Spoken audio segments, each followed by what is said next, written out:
Alright, welcome back everybody. Thanks for clicking on my video. I'm back today talking some blues harp. And actually before that, I just wanted to thank you all so much for the support. The last talking video that I did was sort of my first official video back into the YouTube world after a long absence. I mean, I've uploaded some little bit of bullshit here and there, just like some practice sessions or whatever. But I'm happy to be back making videos talking. And today I'm talking blues harp. And again, I'm just very overwhelmed by the response that I got, the people that were in the comments. I saw a lot of the contemporary players in there, and that made me happy. I also saw, some of the guys that have been around for a while, like Dirty Pat Walsh and John Beckley Morris as well, I think was in there, and a couple of other guys. R.L. Davenport, or Davenport, I'm not sure how to pronounce it, but Young Rel, I think, as he's known, he's in my opinion, one of the sort of up-and-coming contemporary players. Anyway, lots of great support on that video. And I just wanted to say thanks for that, because I did not expect that. I genuinely expected that video to bomb. I was surprised when the next day it had over 100 views. I was like, wow, holy cow. So I guess there is a nice little blues harp community here on YouTube. I didn't know about it. I'm back today talking blues harp. Today we're talking customization. I'm talking Alan the Blind Owl Wilson. He's the harmonica player from Canned Heat, and we're going to mix those two topics. I want to talk about my love of Canned Heat, but also, more importantly, how I've been learning to customize my harmonicas. And basically, if you're a harmonica player, I just want to tell you that I just started, and if I can do it, you can do it too. So it's actually really fun to be able to work on your harps. Now, I've always taken the initiative. Even back when I first started, I learned how to gap early, and that was very, very helpful to me learning. For me, it was as easy as that Adam Gusso video where he takes a harmonica, and I got one ready here. And guys, for anyone watching, 30-second demo, it's really this easy. I mean, go watch a video, don't just do it on this, but you gotta gap your reeds, guys. If you ever have a problem with your reeds, you gotta stick a little piece of paper under there and you just kind of push it until you feel resistance, and then you can just kind of go up a little bit. Now, I do suggest you get a tool. I used paper for years because I was cheap and I just didn't want to get a tool. Back then, I thought you're not supposed to use metal, but I guess you are as long as you don't scratch anything. Like I said, I am very much still learning. I'm trying to find my harmonica tool. So I have a harmonica tool here that I recently bought, a tool that I cannot afford, but sometimes I see something and I'm like, oh, I need me one of those. So this one's pretty cool. This one's from Harmo, designed in USA. It's got a reed wrench for 3 of the major manufacturers. I want to say it's Suzuki, Seidel, and Hohner? Yes, I think something like that. Anyway. You don't need this many tools. I just bought this and I haven't even used it yet. I've been customizing with just basic stuff that I find around the house, but it's really helpful to have something like this. You can get this for, I think it was like 50 bucks on Amazon. I haven't used it enough to tell you if it's any good, but it looks pretty awesome, and the reed wrenches definitely work. But again, I just want to point this out. You can make a reed wrench out of a piece of paper. It's possible. So just wanted to point that out. But like I said, even from an early age, from when I started playing, which was a few years ago, and even then I was learning how to gap. And gapping is just making sure that there's a little bit of space, but not too much space, in between the reed and the reed plate. I'm not going to be able to explain it too well because I'm still very much just learning, and you're not going to find any definitive answers here. We're just here to have a chat and just kind of talk blues harp. I'm not an expert at all, but so yeah, and it really surprises me that some harmonica players don't customize or even open them up. Like I got a buddy Jeff who, God bless him. He told me once, like, I have a 7 draw on a crossover, or on a Hohner. He said I have a 7 draw on a Hohner. I think that's what it was. Could be wrong. And I'm thinking, like, I told him, you just got to open it up. I feel like some people are worried about hurting their harmonica, and look, as long as you're gentle with everything, it should be fine. Although it does help to start off on an old harmonica or a cheap one if you have it, just to get the general feel for it. But if you're a beginning player like me, medium beginner level, I just want you to know that it's definitely something you should look into, because at a certain point you are going to have to, at a certain point you need to have your reeds properly set up. You need to be working with a good instrument to, you know, to get things done. So let's talk. I recently read this book by Rebecca Davis. It's called Blind Owl Blues. This right here is Alan the Blind Owl Wilson, who is the slide and harmonica player for the American blues band Canned Heat, which I'm a very big fan of. And if you know that, you know I love this band. I'm a little obsessed with them.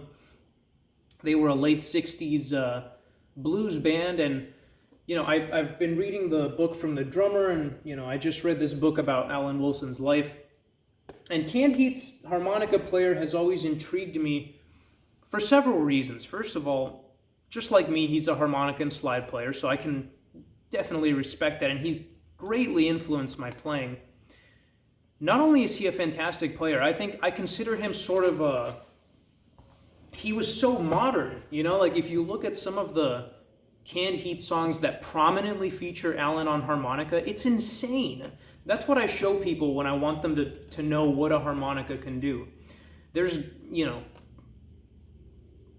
there's guys like Paul Butterfield, and I just don't think Alan Wilson gets the credit. He was at least as good, wasn't he, as Butterfield? I think he was. And he's part of the 27 Club, you know, obviously wasn't around very long, but in his short career, he made incredible music. His harmonica always sticks out to me. I could always relate to his lyrics personally. His lyrics are what got me originally.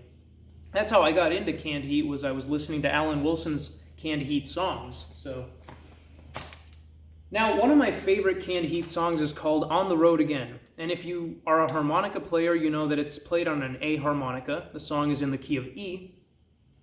And Alan Wilson plays a very interesting harmonica solo. Actually, even other parts of the song, they use a note that's not available. It's not available on an A harmonica.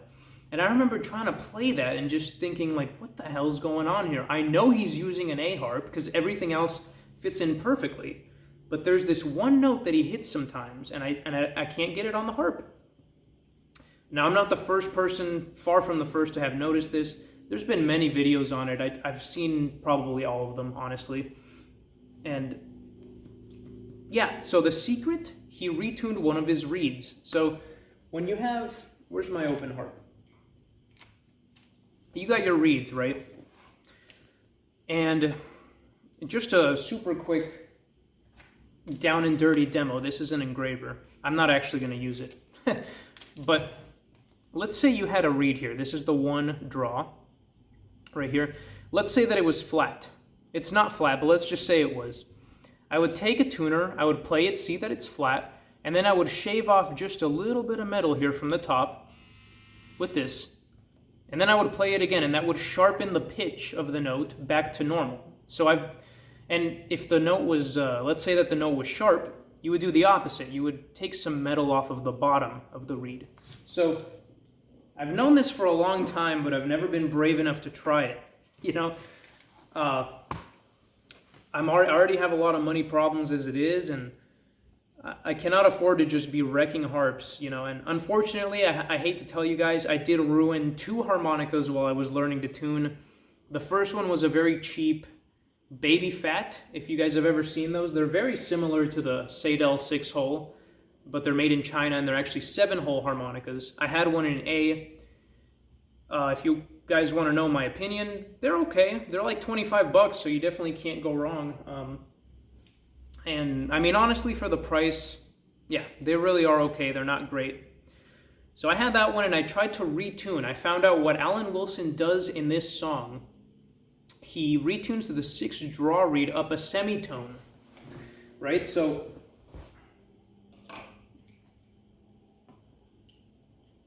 this is a regular A harmonica here, and this is what the 6th draw would normally sound like. Alan Wilson retuned the reed to give you another blue note that otherwise wouldn't be there, which is this note. That's the 6-hole draw right there. So this is what it normally is. And that is what he turned it into. So I decided to take the plunge, and like I said, I ruined 2 harmonicas. First, the baby fat. The baby fat, I took too much metal off the end of the reed, and then I realized I had a very big problem because now there was a space at the very tip where the reed goes and flies. There was a space that's not supposed to be there. So I quickly learned, do not touch the edges of the reed. Don't even go near it. You know, don't touch the edge of the reed. So that harmonica was, it just wouldn't play anymore, or it kind of made a weird noise. It was done for, unfortunately. And for such a cheap harmonica, I didn't even, I'm keeping it just so I can practice on tuning, but I'm not going to bother trying to fix it. And then I also ruined an old Marine Band. It was just the reed plate of an A harmonica, and I was trying to do the same thing, retune the 6th reed. So the first one I cut off too much off the top, and the second one, I was using this engraver, which is probably not the best, but it works. It's got a little diamond tip. I wasn't holding on to it tight enough, and it got away from me, and it just went, and I twisted the reed somehow. It got caught on some, I don't know. The reed got fucked up, it was all twisted, and I mean, I took one look at that reed, I was like, oh, we're done here, I'm sorry. Yeah, that was kind of a fucking waste. And then I finally got it right on my the one that I just had a second ago. What the fuck? This one. I had my Seidel, which is a custom one I paid $70 for. Not worth it. I mean, it's a good harp. It's not exactly my favorite style, but sorry, I'm trying to find my tool so I can tighten this up. I can see it's a little loose. Anyway, I figured I don't play this harp that much. It's a nice little harp. It's an expensive harp, but I don't really use it. Might as well try to make the custom Alan Wilson tuning on this. So I tried one more time, and I actually got it right for once. So I can show you guys here. I actually have the backing track pulled up, and I'm going to boot up this...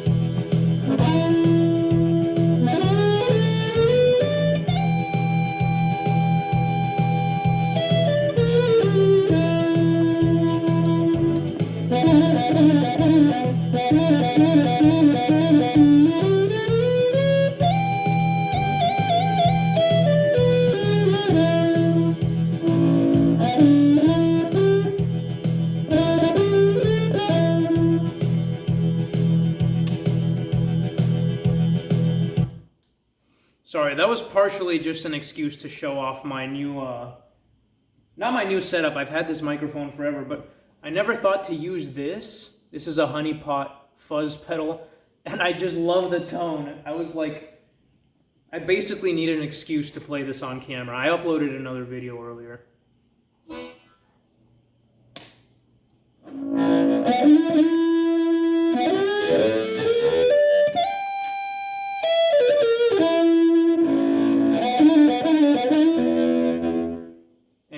I'm just really proud. It's a really mean tone. I like it. But the point is, I was finally able to get that, and that's essential to the song On the Road Again. You know, it's one of those things that, and it's not just that take. You know what? Because there's an alternate take of On the Road Again. You can go on YouTube and you can just find it. Canned Heat On the Road Again alternate take. It's like a 7-minute version. Excuse me. And it was one that they did earlier. And you know what I noticed that was very interesting to me is in that alternate take, the earlier one, he still has the custom tuned harmonica. That means there wasn't a fluke. It wasn't like, oh, this is the only one I got today. It was like, no, he planned this. He wanted to retune that note. This was important to him. I read in the book that Alan did a lot of the arrangements, and he had perfect pitch, and like he could understand music in that sense, sort of a... He was just basically a musical genius and very calculated in his approach to recording, right? So I just thought that was really interesting to note that he really did think that through, because even on the alternate take, which is from a different session, I'm pretty sure, not 100%, but even in that session, you still hear that.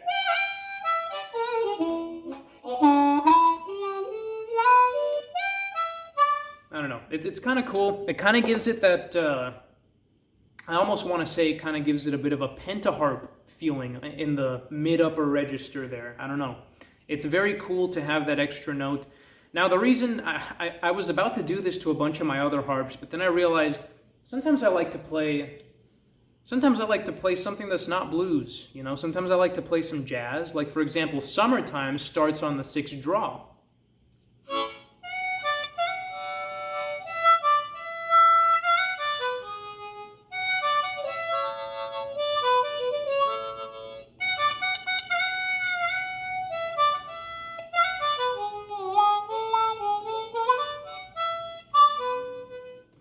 That's a jazz standard, sorry. Kind of rushed through that.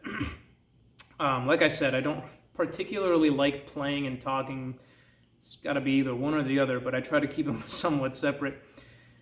But yeah, I need that 6th draw for other stuff. You know, there's, you know, Ron Pigpen, he used that 6th draw sometimes on, I think it's on It Hurts Me Too.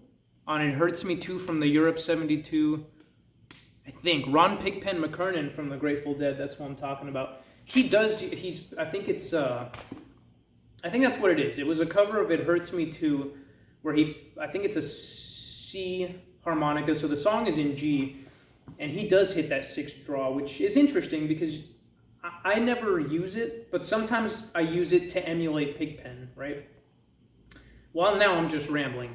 So I wanted to talk a little bit more about, before I lose you guys, I wanted to talk a little bit more about customizing, because I gotta tell you guys, I'm here to tell you, I never used a power drill up until very recently, but I made this little custom Hohner Marine Band, which was, I showed this off last video, but I've done some more work on it since.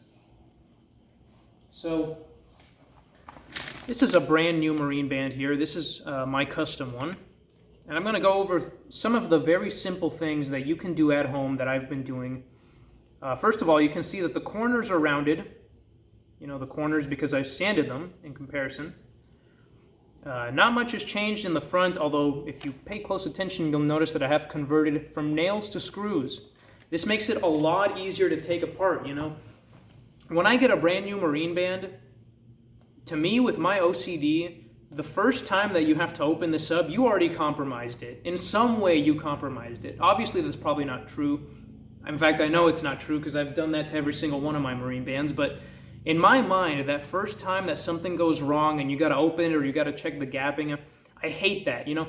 And you can only put Marine Bands back together, I mean, it depends, I guess. Some of them are better than others, but some Marine Bands, once you take the cover plates on and off, let's say 10 times, they start to get loose, and that bothers me a lot. So I used the power drill, and I just drilled right through the whole thing. I mean, I took the cover plates off, then I drilled right through the comb and the cover plates. And the reed plates. And it wasn't perfect. Like I said, I had no idea what I was doing. I've never used a power drill. I had to drill slightly oversized holes. And somehow, I have no idea how, I managed to center everything, and it seems to have worked. And this makes it so easy to take apart and check the reeds, retune. Now, I didn't do that to the reed plates. You can see I still have the nails. Why? Because that seems like a bit of an endeavor, right?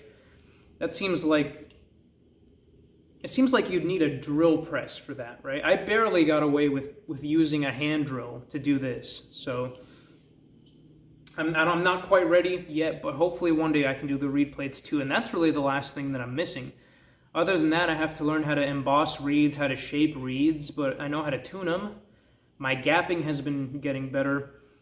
These are little things, guys, and if you take the time, if you're a harmonica player and you're passionate about it, if it's stuck in your head all day like it is for me and a couple of other people, it is fun to just open them up, see how they work. I'd really like to flat sand the comb also. But again, I haven't removed the reed plates yet. Overall, and I did also sand the corners. I don't know if you can tell. It might not look great, but it feels fantastic. I don't exactly know how to polish, but yeah, and as you can see, I also opened up the back because when they come out of the factory, they're all closed, and I don't like that. Now I think the channel is called Harp Smith, right? I think it's called Harpsmith. I just watched a Harmonica Secrets video. The guy's a genius. He's got his own workshop and he does all this stuff. And he was talking about how important the shape of the side is for the sound. But not just that. He also mentioned there's a very big difference between vented and non-vented cover plates. Now, I thought that was really interesting because I do think that the vented cover plates give sort of a raspier, louder, maybe even slightly more trebly sound. But I never thought about what he said. I do recommend you go watch that video. He said that Hohner put a special patent saying, like, you have to keep this, like, you know, that kind of curve shape that they have here. And the vents, I never thought about this, but they act as close range monitors. So, like, let's say you're playing somewhere loud in a club, you know, like let's say that I go out to the jam, as I do sometimes when I can get motivated anyway. And let's just say that I'm playing on stage, right? And I'm jamming, and I got my harp and my microphone. Well, sometimes it's hard to sort of hear yourself, and it's nice to have a little bit of sound. I didn't even think about this, that you can sort of, it's so close. You can sort of hear yourself a little bit better. Whereas if it's totally closed, you know, here are non-vented cover plates. You can't hear yourself as well. And the other problem is, well, it's a give and take, because the closed ones, in my opinion, have a much more rounded sound, kind of like a Special 20, which is also non-vented. The problem, if you get a really airtight harp, like let's say this Seidel, you can actually create such a tight seal. Can you guys hear that? You can create such a tight, airtight seal that you're basically, I don't know how to, it's all reeds that are not meant to be sounding are sounding on the other play, or something's happening. I mean, if you're a harmonica player, you know that's not, oh shit, it was upside down. But same thing, it's like some of the reeds are blowing and some of them are drawing, right? So when I play a harmonica that's this airtight and this tiny, what I do is I have to leave a little space like this. See how there's that little gap there? This little breathing room so that that extra air can exhaust.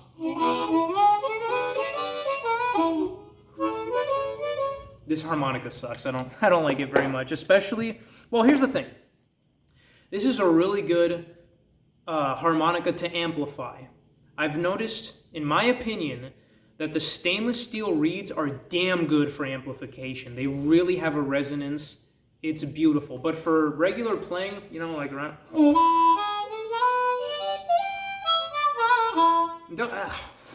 Don't get me wrong, but they're decent. I just prefer to have a Marine Band or a Special 20.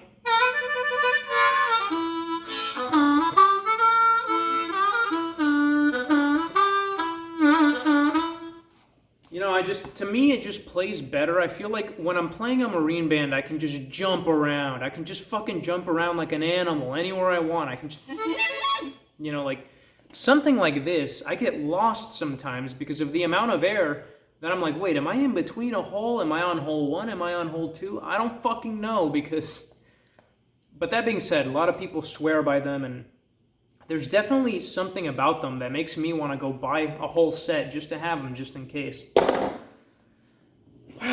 Can you guys imagine that? A whole set of Seidels? Like a whole set of like 1847s? What would that be? Like that would be like more than $1,000.